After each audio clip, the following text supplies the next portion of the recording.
मनीषा सिंह आपका स्वागत करती हूं लिविंग 24 न्यूज में और आप देख रहे हैं आज की स्पेशल ब्यूरो रिपोर्ट। रोले गोविंद भाई, सर क्या कहना चाहेंगे आज़ाद में कि यहाँ पे शूटिंग भी और मूव भी किया गया? बहुत खुशी की बात है और बहुत समय से हम लोग प्रयास कर रहे थे, मैं भी और सुजीत भैया भी, कि हम लोग साथ में कोई फिल्म करें। और चूंकि फिल्में तो हमने बहुत सारी की है साथ में, पर तब भैया सहायक निर्देशक हुआ करते थे और उस समय हम लोगों ने 4-5 फिल्में साथ में किया था। पर भैया ने जब निर्देशन शुरू किया तब से हम लोग दोनों ही प्रयास करते रहे, कभी ऐसा संयोग बना नहीं। बहुत दिनों के बाद ये मौका आया है कि हम दोनों लोग साथ में आ रहे हैं और साथ में रितु जी के साथ भी कई बार हम लोगों ने प्रयास किया पर कोई फिल्म नहीं आ पाई थी। तो अब जो है कहते हैं कि जब जो होना होता है तभी होता है, तो ईश्वर ने ये संयोग बनाया है कि आज सुजीत जी के निर्देशन में मैं और रितु जी साथ में जो है ये फिल्म कर रहे हैं। और जैसा कि इस फिल्म का टाइटल है आर्मी, तो आप समझ सकते हैं कि जिस तरह का इनका टेस्ट है हमारे सुजीत भैया का, एक्शन मूवी ज़्यादा जो है इनकी लोग पसंद करते हैं, तो ये भी एक्शन से भरपूर मूवी होगी। पर ये भी आप देख सकते हैं कि जिस तरह जिस लुक में रितु जी बैठी है, तो पारिवारिक बैकग्राउंड भी है सिनेमा में बहुत बढ़िया, तो फुल पैकेज मिलने वाला है। और चूँकि ओम झा जी हैं फिल्म के म्यूज़िक डायरेक्टर, तो इसकी गारंटी पहले ही मिल जाती है कि फिल्म का संगीत जो होगा वो एक नंबर होगा। क्योंकि आज आप लोगों के आशीर्वाद से मुझे लगता है कि भोजपुरी की 90% फिल्में जो है वो ओम झा जी ही कर रहे हैं, अगर मैं गलत नहीं हूँ। सही बात, बिल्कुल। हाँ, ओम जी। तो ये उनकी मेहनत है, उनकी लगन है, उनके अंदर वो गुणवत्ता है कि उन्होंने प्रूव किया है अपने आप को। तो आज जो है हर निर्देशक, हर निर्माता चाहता है कि ओम जी उसकी फिल्म करे ताकि लोगों को अच्छे गाने वो दे सकें। और बाकी गानों के मामले में हमारे जो सुजीत भैया हैं, इनका तो कोई जवाब ही नहीं है। मतलब जो गाना ये बनाते हैं जिस हीरोइन के ऊपर, उस हीरोइन का ट्रेडमार्क ही बन जाता है। एक गाना इन्होंने आम्रपाली जी के साथ बनाया, रातें दिया बुता के, और मुझे लगता है कि कोई ऐसा फंक्शन नहीं होगा जहाँ पे आम्रपाली जी जाएं और वो गाना ना परफॉर्म करें वो, या डिमांड ना आए। एक गाना इन्होंने बनाया निधि झा जी के साथ, लुलिया, तो उनका नाम ही लुलिया पड़ गया। मतलब इस तरह का इनका भी है। तो मैं ऐसी उम्मीद रखता हूँ कि आर्मी में भी कोई ऐसा गाना दे कि मुझे भी आगे से लोग फौजी ही कहना शुरू कर दें। और रितु जी को भी कुछ एक ऐसा गाना दीजिए भैया कि इनका भी नाम कुछ एक ट्रेडमार्क बन जाए। सर गाने की बात चल रही तो आपके यहाँ एक होली का गीत आया है, अगर 2 लाइन गुनगुना दे तो। बहुत सारा आया, कौन सा आप सुनना? सर ये होली के आए हैं पाव लाग वाले। अच्छा, होली के बधाई बाटे गोड़ लागी पहुना, स्वागत ससुरारी में बगोड़ लागी पहुना, गोड़े लगबू खाली गोड़े लगबू, कहियो गले हमारा लगबू की गोड़े लगबू। सर जो आंकड़े मेरे पास है, लगभग आपने आपकी आगे वाली प्रोजेक्ट को मिला के आपने हाफ सेंचुरी तो कंप्लीट कर दी है भोजपुरी इंडस्ट्री में। क्या कुछ बदलाव देख रहे हैं जो शुरुआत से लेके अब तक में? हाफ सेंचुरी नहीं, मैंने सेंचुरी मार दिया है। आपको जानकारी बता दूं कि मेरी 100 फिल्में पूरी हो गई और बदलाव तो बहुत हुआ है। मैं जब आया था भोजपुरी इंडस्ट्री में तो उस समय सिनेमा अभाव में बनता था। उस समय का सिनेमा ऐसा बनता था कि अगर कोई बहुत खतरनाक स्टंट करना है तो हमें जान की बाजी लगा के करना पड़ता था। जैसे आप लोगों ने देखा होगा निरहुआ रिक्शा वाला, वो रिक्शे के ऊपर से जो समरसॉल्ट मारना था, उस समय केबल नहीं था और 2 फाइटर जो है उसी रिक्शे पे गिर के हॉस्पिटल पहुंच गए। उसके बाद फाइट मास्टर भी सोच लिए हीरो नहीं करेगा और डायरेक्टर साहब भी सोच लिए कि हीरो नहीं करेगा क्योंकि इसके सामने ही 2 लोग घायल हुए हैं और केबल था नहीं। पर मैंने जान की बाजी लगा दी कि ऐसी ज़िंदगी से क्या फ़ायदा है जब कुछ बन ही नहीं पाए। तो मैंने मारा था और वो शॉट दिया था और वही लोगों को पसंद आया था। सर एक आम फिल्म जो बनती है जी, एक्शन मूवी बनती है वो अलग होती है, लेकिन ये आर्मी बेस है, तो ये जो कुछ इसमें खास तैयारी करनी पड़ती है? हाँ, तैयारी तो बहुत करनी पड़ती है, क्योंकि देखिए आप जब किसी ऐसी फिल्म को बनाते हैं जो किसी ऐसे खास सब्जेक्ट पे बन रहा है जिसमें कुछ नियम कानून होते हैं, जैसे आर्मी में अगर आप देखेंगे तो उनके कुछ हेयर स्टाइल का उनका कुछ रहता है, उनके कुछ बैच होते हैं, उनका कुछ चलने का तरीका होता है, ड्रिल होता है, बहुत रूल्स होते हैं बहुत सारे। तो उसको अगर आप फॉलो नहीं करेंगे तो वो अच्छा नहीं लगेगा। तो मुझे लगता है कि उसके लिए बहुत तैयारी करनी पड़ती है। सर अगर तैयारी की बात करें तो आपने किसी सोल्जर से या किसी आर्मी ऑफिसर से ट्रेनिंग लिया है इसके लिए कुछ? हाँ, मैं आपको बता दूं कि मैं सिनेमा लाइन में आने से पहले ही आर्मी की फुल ट्रेनिंग ले चुका हूँ।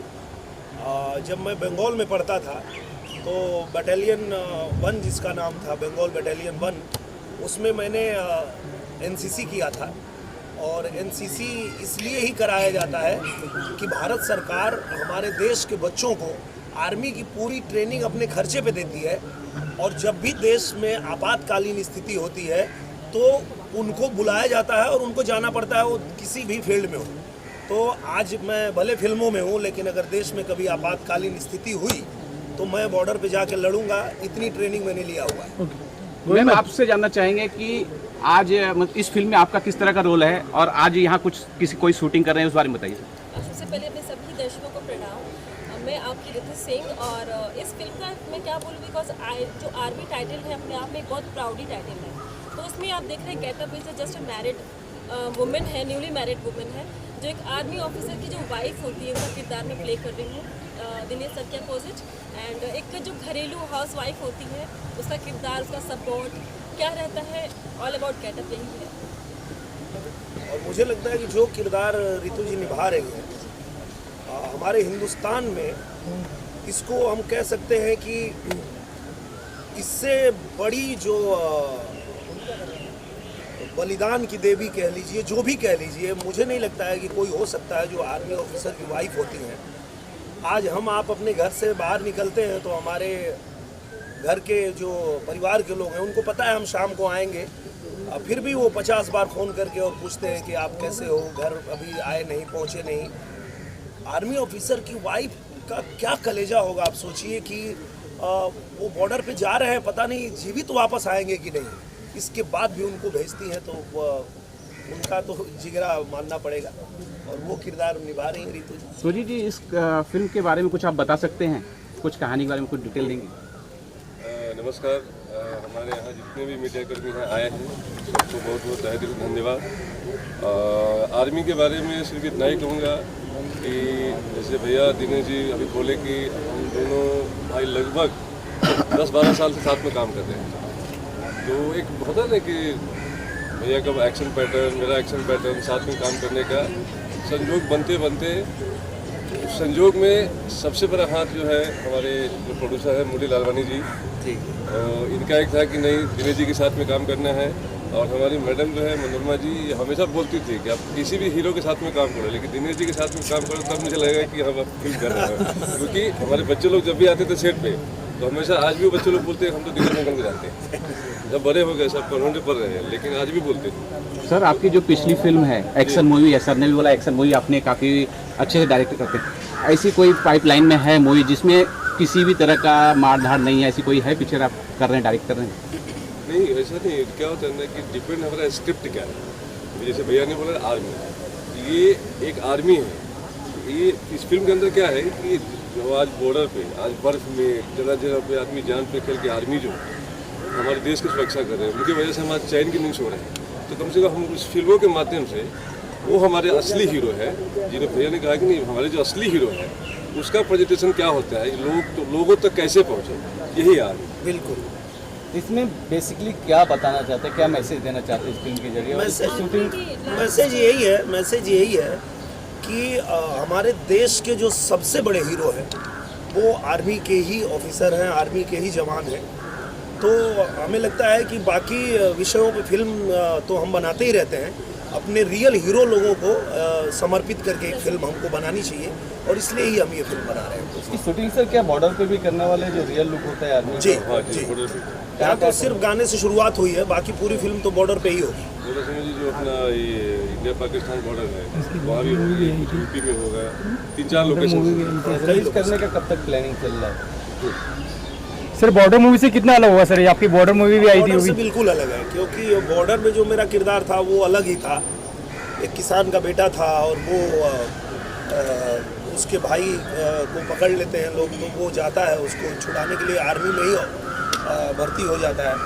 तो वो बिल्कुल अलग स्टोरी थी। ये स्टोरी बिल्कुल अलग है। इसमें जो है आपको पूरा आर्मी का ही आपको देखने के लिए मिलेगा कि हमारी आर्मी जो है वो बॉर्डर पे किस तरह से हमारे देश की रक्षा में जुटी रहती है, और जितनी साजिश होती है जो हमारी दुश्मन कंट्री है वो जितनी भी साजिश करते हैं उसको कैसे ये लोग नाकाम करके और हमें सुरक्षित रखते हैं, ये आपको आर्मी में देखने को मिलेगा। सर इसमें कोई शंके वाली बात नहीं कि भारत की जो आर्मी है वो बहुत बहादुर है, लेकिन जब से मोदी सरकार आई है और देश हमारी आर्मी से काफ़ी डरती है और बहुत पूरा देश प्रभावित है, इस बारे में आप क्या कुछ कहेंगे? ये तो बीबीसी का भी यही कहना है कि जिस राह पे भारत बढ़ रहा है, पूरी दुनिया को ये चेतावनी है कि अगर किसी ने भारत की तरफ आंख उठा के देखने की कोशिश की तो वो जीवित नहीं बचेगा, वो अपने मौत को दावत देगा। जो भी ऐसी हरकत करेगा कि वो भारत की तरफ आंख उठाए तो सीधे सीधे वो अपने मौत को दावत देगा। तो मुझे लगता है कि आपकी बात एकदम सही है। जब से मोदी जी आए हैं उन्होंने हमारे आर्मी को पूरी छूट दिया है। पहले जैसा कि हम सुनते थे कि आदेश नहीं मिल रहा है, आदेश नहीं मिल रहा है, लगातार हमारे जवान मारे जा रहे हैं पर हमारी सरकारें आदेश नहीं दे रही है। तो अब मुझे लगता है कि उनको पूरी छूट दिया है मोदी जी ने कि अगर कोई भी हमारे बॉर्डर पे हरकत कर